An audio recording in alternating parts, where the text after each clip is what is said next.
Kesempatan ini teman-teman kita akan masuk ke sebab lapangnya dada dari 10 poin yang keenam, yaitu senantiasa melaksanakan kewajiban. Artinya sibuk ya dari kewajiban kepada kewajiban yang satu, atau bahasa lainnya perintah. Dari satu perintah kepada perintah yang lainnya. Dari ketaatan kepada ketaatan yang lainnya. Dan juga masuk dalamnya dari menjauhi dan meninggalkan perbuatan-perbuatan salah dan dosa tentunya. Baik teman-teman sekalian, di poin ini perlu sekali kita garis bawahi, awal sekali sebagai landasan bahasan kita, sebab kita ada di muka bumi ini. Kita harus sepakati dulu poin ini. Allah subhanahu wa ta'ala menyebutkan dan abadi dalam Al-Quran. Dalam surah Az-Zariyat, surah nomor 51 ayat 56. Wa ma khalaqtul jinna wal insa illa liya'budun. Saya atau aku tidak menciptakan jin dan manusia kecuali untuk beribadah kepadaku. Jadi memang tidak ada tujuan lain kita diciptakan di muka bumi ini. Memang tujuannya adalah untuk sholat, untuk puasa, untuk zakat, untuk haji. Ya, kemudian yang sunnah-sunnah, sholat sunnah, puasa sunnah, zikir, baca Quran, jenguk orang sakit, ya. Apa saja, semuanya yang kita sudah tahu dalam perintah agama kita, itulah yang harus kita sibukkan diri kita dan menghabiskan waktu untuknya. Tidak ada yang lain. Ya, sementara semua pelanggaran-pelanggaran tidak boleh. Apapun itu sifatnya, baik itu yang haram, bahkan yang makruh sekalipun, harusnya kita hindari dan kita jauhi. Nah, ini tujuan kita hidup teman-teman sekalian. Jangan keluar dari rel tujuan itu. Jangan keluar dari relnya. Karena banyak orang subhanallah justru dia sibuk dengan hal-hal yang bukan tujuan dia diciptakan. Mungkin hanya dengan pernak-perniknya hidup seperti ini. Makan, minum, makan sampai berjam-jam, minum sampai berjam-jam, habis waktunya. Padahal sebenarnya itu hal-hal yang mubah, yang itu cuma perangkat saja. Harusnya dia habiskan berjam-jam waktunya di sholatnya, dibaca Qur'annya, di zikirnya, dibakti sama orang tuanya, di dalam menuntut ilmunya. Ya. Semuanya itu dia lakukan, ya, yang merupakan hal yang diperintahkan buat dia. Karena itu tujuan hidup. Jadi kalau Anda bertanya, Ustaz, apa memang saya diciptakan untuk sholat? Jawabannya iya. Apakah saya diciptakan untuk puasa? Iya. Apakah saya diciptakan untuk haji? Iya. Ya, untuk jihad, untuk baca Quran, untuk semua kebaikan-kebaikan? Iya. Dan apakah saya diciptakan? Ya, tidak boleh melanggar pelanggaran yang sudah ada? Iya. Bukankah Anda kalau kerja di satu perusahaan, target dan keinginan perusahaan Anda menjadi staff yang atau pegawai yang berprestasi? Anda pun begitu. Perusahaan berharap Anda berprestasi, Anda juga berharap Anda berprestasi. Sehingga kedua belah pihak, ya, itu akan mendapatkan manfaatnya. Tentu Allah SWT tidak menginginkan manfaat apapun dari kita. Tetapi saya berikan perumpamaan agar bisa difahami saja, ya. Bukan kita samakan dengan Allah. Jadi maksudnya, kalau Anda kerja di perusahaan, Anda masuk di perusahaan, pasti saya yakin Anda ingin menjadi orang yang prestasi. Anda tidak ingin menjadi orang yang ugal-ugalan. Kecuali memang dasarnya hati Anda rusak atau Anda orang yang jauh dari agama, gitu kan. Tapi awalnya orang masuk semua kerja, umumnya orang kerja untuk mendapatkan prestasi. Supaya dapat pendapatan income, ya, buat kebutuhan dia dan keluarganya, supaya dia bisa, menjaga nama baiknya, meninggikan martabatnya, gitu kan. Nah ini mengejar prestasinya, semua ini hal yang baik. Dan perusahaan pun begitu. Perusahaan juga berharap staf yang masuk adalah orang-orang yang berprestasi. Makanya mereka menyortir orang-orang yang masuk, gitu kan. Dan perusahaan mengingatkan, ini loh, ada pelanggaran-pelanggaran dalam perusahaan A, B, C, kami berharap Anda tidak melanggarnya. Tapi kalau melanggar ada konsekuensinya. Nah, itu pendekatan pemahaman saja, ya. Kalau dengan Allah subhanahu wa ta'ala, Allah menciptakan kita memang untuk kita mengabdi kepadanya. Tapi Allah tidak menginginkan balasan dari kita. Cuma memang kita harus faham tujuannya untuk itu. Tapi kalau kita melanggar apa yang Allah larang, Allah akan berikan hukumannya. Makanya dalam surah Ad-Dariyat tadi Allah tekankan itu. Wa ma khalaqtul jinna wal insa illa liya'budun. Aku tidak ciptakan jin dan manusia. Semuanya. Dari Nabi Adam sampai manusia terakhir nanti. Jin juga begitu. Ya. Kecuali untuk mengabdi kepadaku. Lalu Allah mengatakan. Ma uridu minhum min rizkin. Wa ma uridu an yut'imun. Aku tidak ingin mereka memberikan aku rezeki atau memberikan aku makan. Inna Allahu war-razzaqu dzul quwwatil matin. Ketahuilah Allah itu adalah zat pemberi rezeki dan zat yang sangat kuat. Gitu. Jadi kita harus paham baik-baik tentang masalah ini dulu pondasi dasarnya, ya. Kalau Anda sudah paham dan kita sepakati di poin ini, kita diciptakan di sini untuk mengabdi kepada Allah Subhanahu wa taala. Oleh karena itu kalau azan terdengar Anda lihat orang-orang yang paham ini mereka akan ke masjid. Ibu-ibu mungkin sholat di rumah, mereka akan tutup aurat, mereka akan peduli dengan pendapatan mereka harus yang halal, makanannya, minumannya, pergaulannya, pendapatannya, semua dipeduli, dia peduli sekali, gitu ya. bagaimana dia berinteraksi biologis yang halal, bagaimana lidahnya hanya mengucapkan yang dibolehkan, tidak berbohong misalnya, dan segala macam hal. Bahkan seluruh anggota tubuh, mata tidak melihat yang haram, telinga tidak mendengar yang haram, lisan tidak mengucapkan yang haram, tangan tidak menjamah yang haram, kemaluan tidak menyentuh yang haram, kaki tidak melangkah yang haram. Karena dia tahu tujuan dia diciptakan memang untuk mengabdi dan tidak boleh melanggar. Nah, ini poin penting. Makin Anda fahami ini, maka makin mudah Anda melalui kehidupan ini. Dan makin lapang dada Anda, karena Anda sedang melakukan ketaatan. Mirip dengan seorang tadi pegawai di perusahaan yang patuh, yang prestasi. Tidak mungkin tiba-tiba sekonyong-konyong perusahaan itu mengeluarkan dia berprestasi, gitu kan. Bahkan mungkin dinaikkan jabatannya, diberikan ekstra bonus, dan seterusnya. Nah, itu gambaran rasional supaya mudah difahami saja. Baik, salah satu yang melapangkan dada teman-teman sekalian, kita sibuk mengerjakan apa yang Allah perintahkan kepada kita. Saya akan bacakan apa yang ditulis oleh penulis di halaman 31 di sini, tentang poin ke-6 dari hal-hal yang melapangkan dada seseorang. Ya. Kata beliau, memelihara dan senantiasa melaksanakan kewajiban, memperbanyak amalan-amalan sunnah, jadi yang wajib dan sunnah, berarti perintah semua ya, berupa sholat, puasa, sedekah, kebajikan, dan selainnya, merupakan sebab-sebab kecintaan Allah kepada hambanya. Karena kalau dia patuh kan berarti akan disukai, kan gitu. Dari Abu Hurairah radhiyallahu anhu, ia mengatakan bahwasanya Rasulullah sallallahu alaihi wasallam bersabda, "Inna Allah qala, man 'ada li waliyan faqad adzantuhu bil harb, wa ma taqarraba ilayya 'abdi bi syai'in ahabba ilayya mimma aftaradtuhu 'alayhi." وما يزال عبدي يتقرب إلي بالنوافل حتى أحبه فإذا أحببته كنت سمعه الذي يسمع به وبصره الذي يبصر به ويده التي يبتش بها ورجله التي يمشي بها وإن سألني لأعطينه ولئن استعاذني لأعوذنه. Artinya Allah Azza wa Jalla, Allah yang maha tinggi dan maha mulia dan maha tinggi berfirman, barang siapa yang memusuhi kekasihku, maka aku akan menyatakan perang kepadanya. Tidaklah hambaku mendekatkan diri kepadaku dengan sesuatu yang lebih aku sukai daripada apa yang aku fardukan kepadanya. Dan hambaku tidak henti-hentinya mendekatkan diri kepadaku dengan amalan-amalan sunnah hingga aku mencintainya. Jika aku telah mencintainya, maka akulah pendengarannya yang dengannya ia mendengar, penglihatannya yang dengannya dia melihat, ia melihat, tangannya yang dengannya ia memegang, dan kakinya yang dengannya ia berjalan. Jika ia memohon kepadaku, maka aku memberinya pertolongan, dan jika ia meminta perlindungan kepadaku, maka aku pun akan memberi perlindungan kepadanya. Di situ ada footnote bagi teman-teman yang pegang bukunya di halaman 33, ada footnote nomor 8, yang dimaksud dengan pendengaran, ya, maka akulah pendengarannya yang dengannya ia mendengar, yakni ia tidak mendengar apa yang tidak diizinkan syariat untuk mendengarnya. Kemudian yang dimaksud dengan demikian pula Allah mengatakan penglihatannya yang dengannya ia melihat, maksudnya ia tidak akan melihat apa yang tidak diizinkan syariat untuk melihatnya. Dan juga makna ya daripada dan tangannya yang dengannya dia memegang dan kakinya yang ia melangkah, maksudnya ia tidak melangkahkan kakinya kecuali kepada apa yang diizinkan syariat untuk dikerjakan. Baik, inilah dalil yang diangkat oleh penulis. Teman-teman sekalian, seperti biasa kita akan coba masuk kepada syarah atau penjelasan. Baik teman-teman sekalian, kita akan coba ambil dulu faedah dari hadis, sekaligus kita akan berikan penjelasannya. Yang pertama teman-teman sekalian, dari hadis ini ada istilah wali Allah. Ada istilah wali Allah. Ya, karena di sini kata Nabi SAW, Allah berfirman, Man 'ada li waliyan faqad adzantu bil harb. Siapa yang memerangi atau mengganggu waliku, maka aku akan mengiklankan perang kepadanya. Siapa wali Allah Subhanahu wa taala? Mirip dengan penjelasan atau sama penjelasannya dengan tadi yang kami jelaskan di pembukaan. Orang yang terus mendekatkan diri kepada Allah, mengerjakan yang wajib dan sunnah, sibuk dengan tujuan dia diciptakan, dan dia menjauhi segala macam larangan, yang haram ataupun yang makruh. Makruh saja, seperti orang minum sambil dan makan sambil berdiri misalnya, makruh, tidak berdosa dia. Tapi kalau dia tinggalkan, dia malah berpahala. Tetap juga semua ditinggalkan.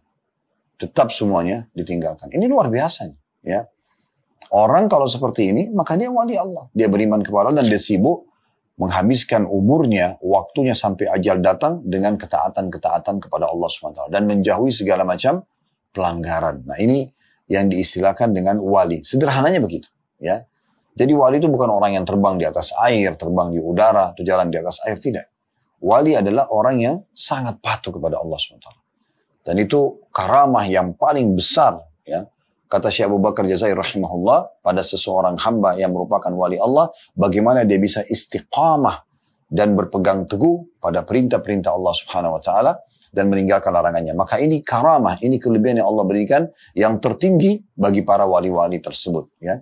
Karena dengan istiqamah, dengan dia konsisten menjaga setiap saat dari satu ibadah ke ibadah yang lain sampai dia istirahat tidur. Bahkan hal-hal yang mubah pun seperti tidur, makan, minum, mandi, olahraga, semuanya dikemas lagi dengan niat untuk memberikan hak jasad. Sehingga akhirnya berubah. Hal yang mubah pun menjadi sunnah.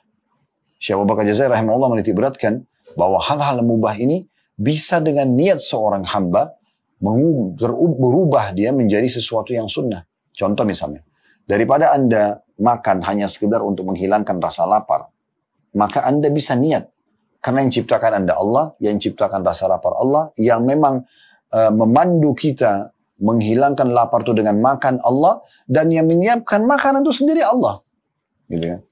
Bahkan Allah mengatur kadarnya. Ya. Kadar misalnya kita harus makan ya sekian. Gitu kan. Rasa yang kita suka, Allah SWT berikan itu. Dan di saat kita sudah kenyang, ada kadarnya, kita berhenti. Bayangkan kalau tidak ada kadarnya, maka mungkin orang akan makan terus. Orang akan tidur terus. Tapi ada waktunya di mana sudah cukup. Maka kita niatkan untuk memberikan hak jasad. Itu ada pahalanya. Ya. Begitu juga Anda pada saat minum. Bukan cuma sekedar hilangkan dahaga. Tapi Anda coba ya niat untuk memberikan hak, karena yang ciptakan Anda Allah, yang ciptakan dahaga itu Allah, yang ciptakan juga air sebagai solusi menghilangkan dahaga Allah, gitu kan? Yang mengatur kadarnya Allah Subhanahu wa taala. Maka jangan hanya sekedar haus minum selesai. Enggak. Niat untuk memberikan hak jasad, mandi, yang ciptakan Anda Allah, yang ciptakan kegerahan. Gak enak rasanya badan kalau keringatan gerah, apalagi sampai habis olahraga atau sempat beberapa jam, atau mungkin ada orang yang subhanallah harian mungkin belum mandi misalnya. Maka yang ciptakan kegerahan itu Allah. Yang buat juga orang supaya tidak gerah dan segar kembali, mandi, adalah Allah. Yang ciptakan air Allah, yang mengatur kadarnya, kita merasa sudah cukup nih. Ya, itu adalah Allah. Maka niatkan mandi Anda bukan hanya sekedar menghilangkan gerah, tapi memberikan hak jasad. Dengan beralih saja ke niat itu sudah cukup mengubahnya menjadi sunnah, menjadi pahala. Begitu juga dengan olahraga. Bukan hanya sekedar karena hobi olahraga itu, tapi karena ingin memberikan hak jasad. Makanya Nabi SAW berkata kepada Abu Darda radhiyallahu anhu, Tuhanmu punya hak, keluargamu punya hak, dirimu punya hak, ya. Fa'ati kullati haqqin haqq. Berikanlah segala satu haknya. Maka kalau diniatkan untuk memberikan hak, secara otomatis kita akan dapat pahalanya. Ya, ini poin penting. Baik teman-teman sekalian, wali-wali Allah ini adalah orang yang dekatkan diri kepada Allah SWT. Hati-hati Anda bermuamalah dengan mereka. Jangan sampai Anda menjadi orang yang menyakiti para wali-wali Allah itu. Ada orang subhanallah memang sengaja mencari permasalahan dengan orang-orang saleh atau salihah. Sengaja mengorek-ngorek kesalahan mereka. Sengaja mencari tahu. Sengaja ini dan itu. Supaya orang itu celaka. Supaya orang itu dibenci. Supaya orang itu ditinggalkan. Subhanallah. Ini luar biasa konsekuensinya. Apa konsekuensinya? Perhatikan. Kata Allah SWT, siapa yang menyakiti, siapa yang memusuhi waliku, orang yang dekatkan diri kepada Allah, maka aku akan mengiklankan perang untuknya. Allah langsung akan memerangi dia. Ya, dan ini luar biasa. Ya. Berarti para wali-wali Allah itu orang yang dekatkan diri kepada Allah. Dan Anda bisa memposisikan diri seperti itu. Tinggal sibuk aja mulai sekarang, mulai detik ini. Setelah pengajian ini, mulai Anda sibuk dari kewajiban kepada kewajiban yang lain. Dari perintah sunnah kepada sunnah yang lain. Terus sibuk dengan itu. Semua pelanggaran jauhi. Yang haram, makruh pun Anda tidak tinggal jauh. Terus Anda asah diri Anda dengan itu, maka makin dekat Anda kepada Allah. Makin ada predikat wali kepada Anda. Kan gitu. Maka sederhana, kalau ada orang yang mau menyakiti Anda, Allah yang akan mengambil alih dia. Allah punya cara. Allah menyebutkan dalam firman-Nya, Innallaha yudafi'u 'anil ladzina amanu. Allah akan membela orang-orang beriman. Ya. Sesungguhnya Allah juga bersama dengan orang bertakwa. Ya. Innallaha ma'al ladzina taqaw. Allah bersama dengan orang yang bertakwa dalam firman Allah SWT. Jadi Allah itu akan selalu bersama ya, orang-orang yang dekatkan diri kepadanya. Jadi ini faedah pertama dari hadis. Faedah kedua dari hadis adalah adanya amalan yang paling Allah cintai, yaitu apa yang Allah wajibkan kepada kita. Yang wajib, sederhana saja. Ya. Di 5 rukun Islam, syahadat, alhamdulillah kita sudah muslim. Tinggal kita betul-betul memurnikan tauhid kita, asyhadu an la ilaha illallah. Tidak ada Tuhan yang berhak disembah kecuali Allah, betul-betul kita tidak mohon, tidak cinta, tidak takut kecuali kepada Allah. Dan tidak boleh syirik menyekutukan Allah dengan makhluknya. Wa asyhadu anna Muhammad Rasulullah, dan saya bersaksi Muhammad benar-benar adalah utusan Allah. Kita betul-betul mempelajari sejarah beliau, mencintai beliau, menjadikan beliau sebagai suri teladan, menciplak hidup beliau sallallahu alaihi wasallam, ya. Dan juga tentunya kita akan membenci dan memerangi orang-orang yang membenci dan memerangi Allah dan Rasulnya. Yang kedua, sholat 5 waktu.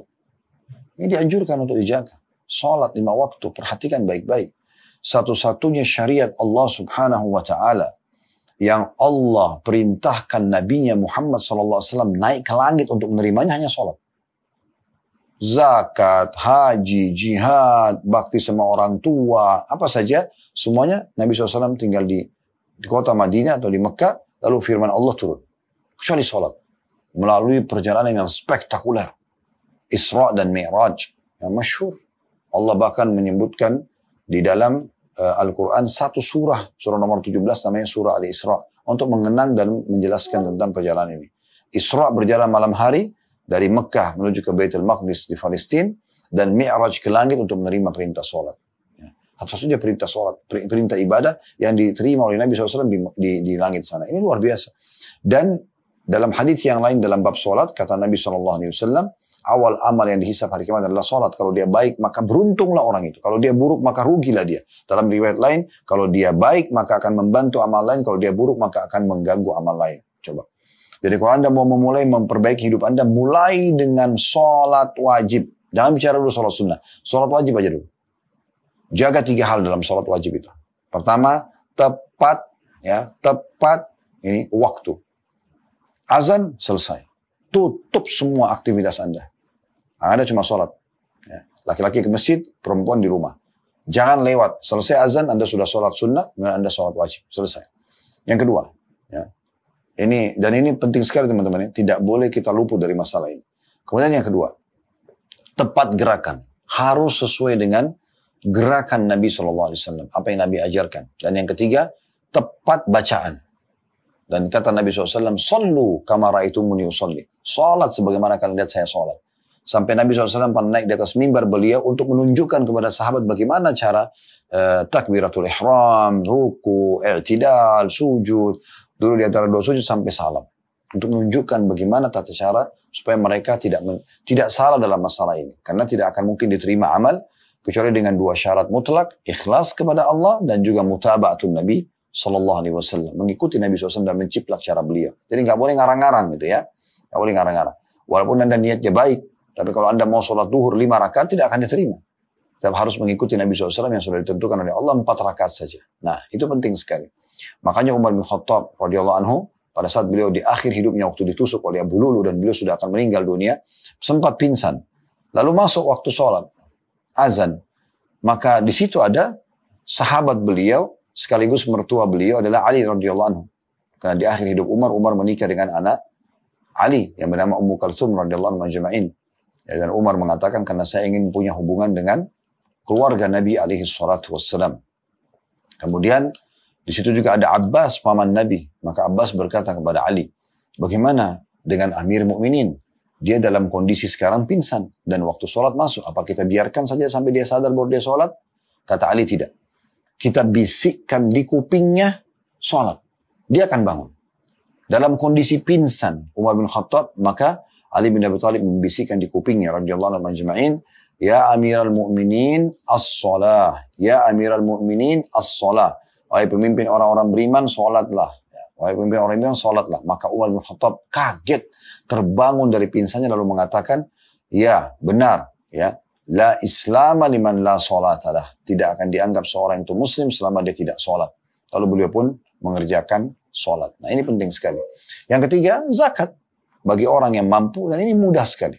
Karena hanya setahun sekali. Selama dalam setahun uang yang Anda tabung dan investasi, ya, bertahan dari bulan pertama sampai bulan ke-12, nisabnya 85 gram emas, dan 1 tahun berturut-turut, maka Anda wajib mengeluarkan 2,5%. Nah, ini zakatnya. Diberikan kepada mustahik, ya, 8 golongan yang sudah disebutkan dalam Al-Quran.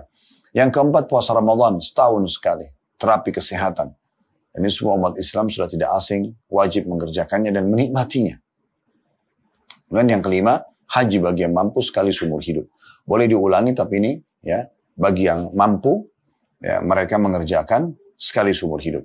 Tapi kalau lebih punya kemampuan lagi dan dia mau haji lagi yang kedua, ketiga tidak masalah. Tapi yang kedua, ketiga sudah bukan kewajiban seperti kewajiban yang pertama. Nah ini kewajiban-kewajiban. Nah, inilah amal-amal yang paling Allah cintai, teman-teman sekalian. Fokus kepada itu.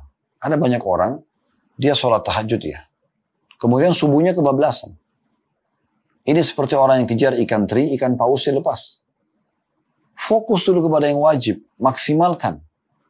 Nah ini pelajaran penting. Dan ini kata Nabi SAW, Allah berfirman, وَمَا تَقَرَّبَ إِلَيَّ عَبْدِي بِشَيْءٍ أَحَبَّ إِلَيَّ مِمَّا افْتَرَضْتُ عَلَيْهِ.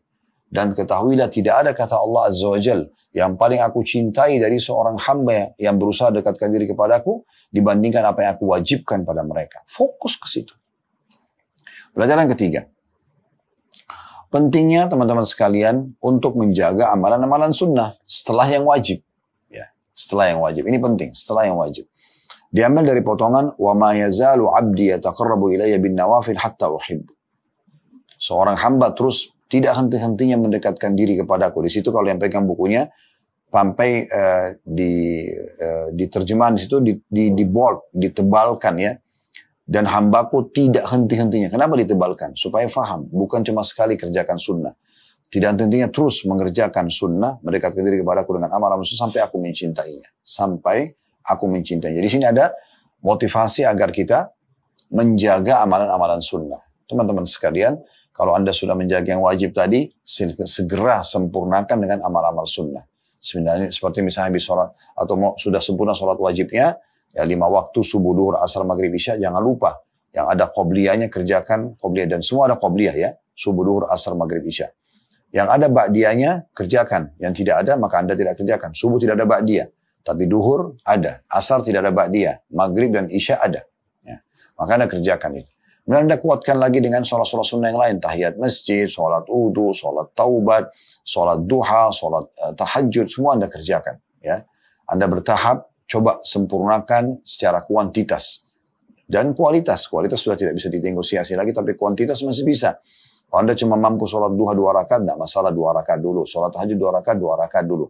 Setelah itu baru Anda masuk ke 4 rakaat, ke 6 rakaat, dan seterusnya. Ya. Sampai nanti Anda bisa sempurnakan sejumlah yang Nabi SAW pandukan, yaitu misalnya sholat malam dengan 11 rakaat, lalu setelah itu istiqomah atau konsisten menjaganya. Nah ini yang harus kita lakukan. Nah kalau Anda terus saja berusaha mendekatkan diri dan meningkatkan kualitas dan kuantitas dari ibadah Anda kepada Allah SWT dari amal-amal sunnah setelah yang wajib, maka Allah akan mencintai Anda. Anda bisa bayangkan teman-teman sekalian kalau Anda kerja di satu perusahaan tadi dan Anda dicintai oleh Allah. Kira-kira bagaimana? Ya? Atau dicintai oleh pemilik perusahaan. Saya keliru tadi ya. Bagaimana perasaan Anda dan bagaimana kedudukan Anda di satu perusahaan kalau pemilik perusahaan mencintai Anda. Maksudnya saya mencintai positif ya. Dalam kata mencintai karena bagusnya pekerjaan. Bukan di sini cinta-cintaan laki-laki perempuan yang haram, bukan. Tapi karena Anda berprestasi, pimpinan perusahaan Anda menyukai Anda. Ya. Maka seperti apa kira-kira perasaan Anda dan kebanggaan dalam diri Anda karena Anda berprestasi dan Anda disukai dan dibutuhkan oleh perusahaan. Ini sesuatu yang positif ya. Nah ini contoh saja untuk menjelaskannya. Bagaimana dengan mendekatkan diri kepada Allah, hanya sholat sunnah, hanya puasa sunnah, hanya berzikir, hanya baca Quran, hanya sedekah, gitu-gitu ya. Lalu Allah mencintai kita. Ini amalan sunnah yang harus dijaga. Ini penekanannya setelah yang wajib ya. Dan ketahui teman-teman sekalian poin penting. Kalau Anda sudah menyibukkan diri dengan kewajiban-kewajiban dan perintah agama, maka secara otomatis Anda akan jauh dari perbuatan-perbuatan yang haram. Ya. Atau paling tidak sangat minim ya, dari pelanggaran yang terjadi. Ya. Tentu yang idealnya pasti akan jauh dari dosa-dosa itu. Karena orang kalau sibuk dengan sholat wajib, dia tidak akan mungkin meninggalkan sholat yang merupakan pelanggarannya. Orang kalau sudah misalnya bakti sama orang tua, dia tidak mungkin durhaka sama orang tua misalnya, gitu kan? maka ketaatan dikerjakan akan menghilangkan pelanggarannya, gitu kan. Orang kalau sudah menikmati tutup aurat, maka dia tidak akan buka aurat misalnya. Nah kan gitu. Orang yang sudah baca Quran dan menikmati, dia tidak akan mungkin meninggalkan baca Quran misalnya. Nah, seperti itu. Apalagi dosa-dosa yang lain, yang memang dasarnya tidak ada hubungannya sama ibadah itu. Kayak misalnya berzina, berbohong, menipu, membunuh, memukul, maka dia otomatis akan lebih jauh daripada itu dengan melakukan ketaatan-ketaatan. Itu nilai plus daripada ketaatan kepada Allah Subhanahu wa taala. Karena kita otomatis akan jauh dari dosa-dosa, kan gitu. Kemudian teman-teman sekalian, kita ambil pelajaran yang keempat dari hadis, ya. Faedah akan didapatkan kalau Anda dekatkan kalau Allah sudah mencintai Anda, yaitu Allah akan menjaga. Faedah pertama, faida ahbabtuhu kuntu sam'ahu alladhi yasma'u bihi. Maka kata Allah SWT, kalau aku sudah mencintainya, aku akan jaga pendengarannya. Sehingga yang dia dengar hanya yang dibolehkan saja. Berarti bukan Allah biarkan kita sendirian, ya, tapi Allah akan jaga kita. Karena kita sudah berusaha dekatkan diri kepadanya, maka Allah akan jaga pendengaran kita. Wa basarahu alladhi yabsuru atau yubsiru bihi, dan matanya yang digunakan untuk melihat. Wa yadahu alladhi yabtishu biha, dan tangan yang digunakan untuk menjama. Wa rijlahu allati yamshi biha, dan kaki yang digunakan untuk melangkah, ya. Ini faedahnya luar biasa. Artinya anggota tubuhnya akan dijaga oleh Allah. Secara otomatis, matanya sudah nggak suka lihat yang haram, telinganya sudah nggak suka dengar yang haram, lisannya tidak mau mengucapkan yang haram, tangannya nggak mau jama yang haram, kemaluan dan kakinya tidak mau menyentuh yang haram ataupun melangkah kakinya ke tempat yang haram. Ini sudah tidak ada. Dia sangat berat, kalaupun syaitan goda dia sangat berat untuk dia lakukan. Maka dia sangat terjaga. Kenapa? Karena pendekatan dirinya kepada Allah Subhanahu wa taala. Ini hal yang luar biasa, ya. Jadi subhanallah, bonus-bonus yang Allah kasih hanya dengan kalau kita menjadi wali. Allah akan melawan langsung musuh-musuh yang memusuhi kita. Allah akan mengambil alih itu. Tidak perlu kita habiskan energi dan waktu kita untuk melawan orang-orang yang tidak dibutuhkan untuk dilawan, gitu ya. Allah SWT akan melawan mereka karena Allah iklankan perang. Kemudian amal yang paling Allah cintai adalah hal yang Allah wajibkan. Tadi sudah kita jelaskan. Fokus kepada itu. Supaya kita dapat sibuk dari kewajiban kepada kewajiban yang merupakan tujuan kita diciptakan, dan juga meninggalkan yang larang, yang haram. Yang ketiga, sibuk menyempurnakan amal wajib dengan sunnah. Sibuk dari sunnah ke sunnah. Jadi padat sekali waktu kita, dari bangun tidur sampai tidur lagi selalu ketaatan. Wajib dan sunnah. Karena sunnah banyak sekali, gitu kan. Zikir bisa sepanjang kita di jalanan, kita lagi belanja misalnya, kita lagi duduk, silakan. Padatkan, gitu kan, sehingga kita sibuk dan terus tercatat pahala. Kemudian yang keempat, kita akan mendapatkan faedahnya. Allah akan jaga dengan kita menjadi walinya, kita sibuk dengan ketaatan, kewajiban, kita sibuk dengan sunnah. Allah jaga semua anggota tubuh kita. Ini yang paling banyak sumber-sumber dosanya: telinga mendengar, mata melihat, lisan mengucap, tangan menjama, kaki melangkah. Ini kan semua sumber-sumber yang bisa disalahgunakan, dipakai dalam kemaksiatan kepada Allah. Allah akan jaga sehingga Anda tidak terjerumus. Ya, itu penting sekali. Ya. Yang kelima, teman-teman, yang terakhir yang Anda dapatkan adalah, ini luar biasa. Ya. Wa in sa'alani la'utiyannah. Di saat itu, kalau dia suruh dekatkan diri kepadaku, maka kalau dia minta sesuatu, aku pasti akan kasih. Ini luar biasa. Jadi kata kunci doa Anda diijabah, permintaan Anda Allah kasih, justru karena kedekatan diri Anda kepada Allah Subhanahu wa taala. Makin Anda dekatkan diri kepada Allah, maka makin luar biasa peluang untuk diterima semua permintaan Anda. Ini berarti kata kunci doa mustajab, yaitu mendekatkan diri kepada Allah Subhanahu wa taala. Jadi tinggal memohon, Allah kasih. Karena di sini menggunakan penekanan, wa in sa'alani la'utiyanna. Saya pasti akan kasih kalau dia minta. Tidak ada keraguan dalam masalah itu. Dan Allah itu sifatnya innallaha la yukhliful mi'ad. Allah enggak pernah pungkiri janjinya. Jadi teman-teman sekalian, kalau Anda mau doa Anda diijabah, kata kunci sudah tahu tadi. Bagaimana Anda makin dekatkan diri kepada Allah Subhanahu wa taala. Ini salah satu poin yang luar biasa yang harus difahami baik-baik. Jadi jangan sampai nanti Anda cuma berdoa di saat Anda sedang genting, lagi ada masalah, baru sibuk berdoa sama Allah. Setelah Allah memberikan jalan keluar, lupa. Bagaimana dia memang selalu dekatkan diri kepada Allah Subhanahu wa taala di dalam waktu dan kesempatan serta tempat yang Allah masih berikan dia umur di situ. Ya. Makanya kata Nabi SAW, kenali Tuhan kalian di saat kalian sedang lapang, maka dia akan mengenal kalian di saat kalian sedang sulit. Dan betapa indahnya teman-teman sekalian, kalau kita sedang ada nikmat, kita menyadari yang ciptakan kita Allah, yang ciptakan nikmat itu Allah, yang bisa pertahankan hanya Allah. Maka manja dan merengek pada Allah. Minta supaya kesehatan dipertahankan, kekayaan, keturunan, kebahagiaan dengan pasangan hidup. Minta semua. Tinggal minta. Masalahnya apa gitu? Kenapa nggak mau berdoa? Kenapa nggak mau merengek dan manja kepada Allah? Minta. Dan sudah sering kami ingatkan, memohon kepada Allah subhanahu wa ta'ala agar dipertahankan nikmat lebih besar keutamaannya dibandingkan Anda sedang ada masalah lalu Anda minta solusinya. Walaupun dua-duanya boleh. Jadi Anda minta kepada Allah, ya Allah pertahankan kesehatanku, itu lebih afdal daripada Anda sudah sakit lalu Anda minta agar Allah sembuhkan. Walaupun dua-duanya boleh. Berarti tidak ada alasan untuk tidak minta. Jangan Anda bilang, oh karena kan sekarang badan saya lagi sehat. Apa yang saya mau minta sama Allah? Oh kalau saya sekarang lagi pekerjaan bagus, jabatan saya bagus, nama saya, apa yang saya mau minta? Minta supaya dipertahankan. Karena setiap saat Allah bisa angkat nikmat itu. Apalagi kalau Anda tergelincir dalam pelanggaran, dibisikin oleh syaitan. Nah, itu Anda membuat bisa saya diangkat nikmat tersebut. Ya. Ini poin penting harus Anda pahami baik. Ya. Jadi kita bagaimana caranya ya, memohon dan manja kepada Allah subhanahu wa ta'ala. Ya. Dan jauhi semua pelanggaran-pelanggaran teman-teman sekalian. Karena pelanggaran seperti bibit racun yang bisa membuat kita justru jauh dari Allah subhanahu wa ta'ala. Sehingga tidak diijabah doanya. Sayang sekali. Ya, ini poin penting. Kemudian yang terakhir yang didapatkan, wala in ista'adani la'uidzanna. Dan kalau dia minta pertolongan, ya, perlindungan, aku akan lindungi. Apa saja yang Anda khawatir darinya, tinggal minta.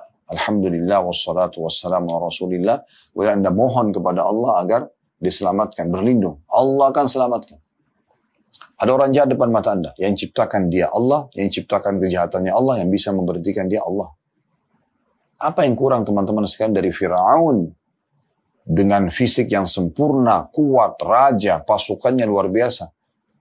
Namun pada saat dia ingin menghancurkan Nabi Musa alaihissalam, Nabi Musa dengan Bani Israel lemah secara di mata manusia, secara fisik, maksudnya secara kekuatan. Nabi Musa alaihissalam punya kekuatan fisik, tetapi umumnya Bani Israel tidak. Dan pada saat sudah berada di pinggir Laut Merah, sampai ketakutan pengikut Nabi Musa dan mengatakan, innalah mudrakun. Kita udah didapat, pasti kita akan dibantu oleh Fir'aun. Fir'aun bahkan menyebutkan, dan Allah gambarkan dalam Al-Quran, ya, bahwasanya mereka nih, kaum Bani Israel yang beriman pada Musa ini, membuat kami marah. Wa innam lasyirriminum qalilun, dan mereka jumlah yang sedikit, terhina sekali. Tapi Allah buktikan bagaimana Allah membela wali-walinya pada saat itu. Allah perintahkan kepada Musa alaihissalam untuk mengucapkan, kalla inna ma'i rabbi sayahdin. Tidak mungkin mereka bisa menjangkau kita. Pasti Tuhanku akan memberikan jalan keluar.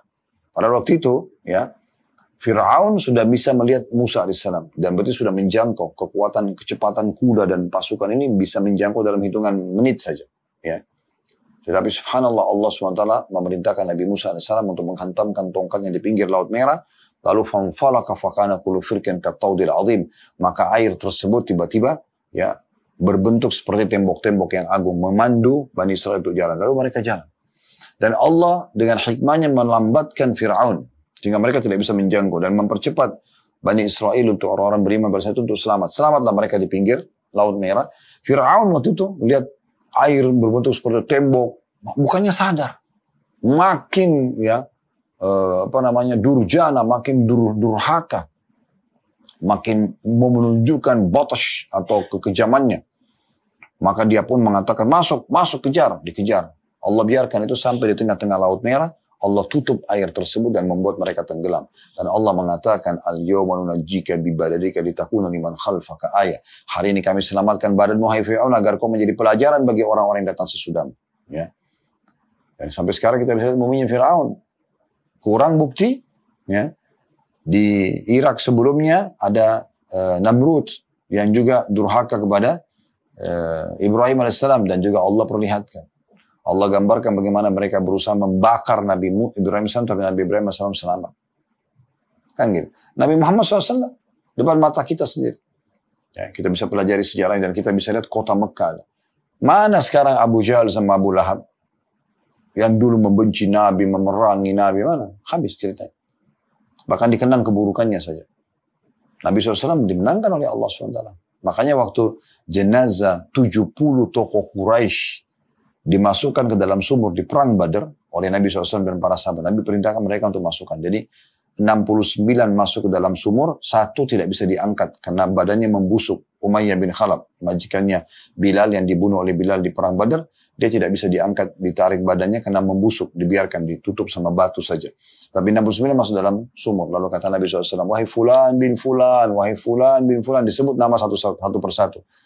Lalu kemudian kata Nabi SAW, apakah kalian sudah mendapatkan apa yang Tuhan kalian ancamkan? Selama ini saya sudah ingatkan kalian tidak mau dengar. Sudah dapat belum sekarang ini? Siksa-siksa yang sudah saya ancamkan. Yang Tuhan kalian ancamkan. Maka ketahuilah aku sudah mendapatkan apa yang Tuhanku janjikan.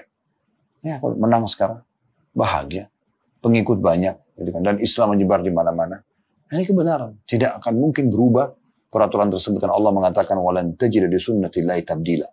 Kalian tidak akan pernah menemukan perubahan dari peraturan-peraturan Allah Subhanahu wa taala. Ini penting sekali untuk digarisbawahi teman-teman sekalian. Jadi perlindungan dari Allah itu luar biasa, ya. Tidak ada perlindungan yang bisa mengalahkan perlindungan Allah Subhanahu wa taala. Bahkan Allah yang menggerakkan orang-orang yang melindungi Anda selama ini, Allah yang menggerakkan mereka. Kalau Allah tidak gerakkan, mereka tidak akan melindungi. Kan begitu.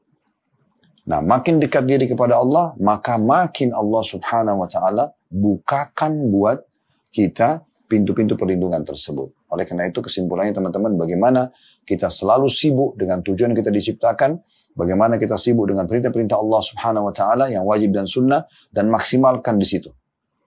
Jangan diam, apalagi melakukan pelanggaran. Selalu aktif dalam kegiatan-kegiatan yang baik, ya. Dan jauhi semua pelanggaran, apapun sifatnya, haram ataupun makruh. Anda kalau sibuk dengan meninggalkan yang makruh, yang haram otomatis Anda akan jauhi dengan izin Allah SWT. Dengan ini semua fasilitas akan diberikan oleh Allah Subhanahu wa taala. Ini bahasan kita teman-teman sekalian, dan kedepannya kita akan coba baca pertanyaan yang sudah masuk insyaAllah. Dan Kamis akan datang dengan izin Allah SWT, kita akan masuk ke poin ke-7, masalah bergaul dengan orang-orang